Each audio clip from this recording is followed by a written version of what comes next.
বিসমিল্লাহির রহমানির রহিম। এক ভাই প্রশ্ন করেছেন যে ঈদের সময় বা ঈদ উপলক্ষে ঈদ মোবারক বলা যাবে কিনা।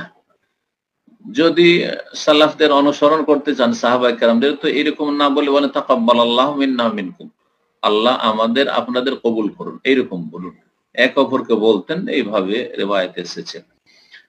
আর যদি কেউ বলে দেয় ঈদ মোবারক, তাহলে অনেকে এটিকে বলছেন যে এটি আদাত, কোনো ইবাদতের অন্তর্ভুক্ত নয়, অভিনন্দন। সুতরাং জায়েজ আছে, জায়েজ আছে। ইমাম আহমদ রাহিমাহুল্লাহকে জিজ্ঞাসা করা হলে তিনি বলেন যে আমাকে কেউ যদি তাহনিয়া মোবারকবাদ দেয় ঈদের, তাহলে আমি তার জবাব দিয়ে দেবো, কারণ আল্লাহ ভালো জবাব দিতে বলেছেন, ওয়াইযা হুয়্যিতুম বিতাহিয়্যাতিন ফাহাইয়্যু বিআহসানা মিনহা আও রুদ্দুহা। তোমাকে কেউ যদি অভিবাদন পেশ করে, তোমাকে কেউ যদি মোবারকবাদ পেশ করে, তাহলে তার চাইতে ভালো করে পেশ করো, তুমি উত্তর দাও, আর না হলে তার সমান সমান কমপক্ষে দাও। সুতরাং আমাকে কেউ যদি মোবারকবাদ পেশ করে ঈদের, তাহলে আমি তার উত্তর দেব। আর যদি কেউ না করে, তো আমি নিজে থেকে শুরু করব না।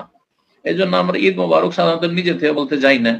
কিন্তু ঈদ মোবারক না বলে যদি কেউ বলে যে আল্লাহ আমাদের ঈদকে বরকতপূর্ণ করুন, একই কথাই। আল্লাহ ঈদে আমাদের বরকত দান করেন, আল্লাহ আমাদের রমজানকে মোবারক করুন, আল্লাহ আমাদের সময়গুলিতে বরকত দান করুন, তো কোনো অসুবিধা নেই। জি, একজন মুমিন আরেকজন মুমিনের জন্য যে কোনো দোয়া করতে পারে। আল্লাহ যেমন দোয়া করতে পারে, আল্লাহ আপনাকে সুস্থ রাখুন, আল্লাহ আপনার পরিবারকে সুখে রাখুন, আল্লাহ রুজিতে বরকত দান করছে, এরকম যদি কেউ বলে, কিন্তু সেটাকে সুন্নাতে মুত্তাবা মনে করবে না যে এটি সুন্নাত। আজকাল সহজ হয়ে গেছে, মেসেজে পয়সাও লাগছে না, আর ইন্টারনেট আছে, আর ধাই ধাই ধাই ধাই করে সবকে শেয়ার করে দিলে, ফরওয়ার্ড করে দিল, ঈদ মোবারক, ঈদ মোবারক, ঈদ মোবারক। কিন্তু যারা ঈদ মোবারক ঈদ মোবারক করছেন, তাদের হয়তো ফরজই নেই, তো কিসের মোবারক রে ভাই? যাদের ফরজের খবর নেই, যারা কাবিরা গুনাহতে এখনো ডুবে থাকলো রমজানে, তাদের জন্য ঈদ মোবারক নয়, তাদের জন্য ঈদ কোনোদিন বরকতের নয়। লাইসাল ঈদ লিমান লাবিসাল জাদীদ। পয়সা আছে আর নতুন নতুন সবকিছু ভোগের সামগ্রী, আর খাবারের অভাব নেই, অফুরন্ত খাবার আর আইটেম আর নতুন নতুন কাপড়, এক সে এক, আর কি বলবেন।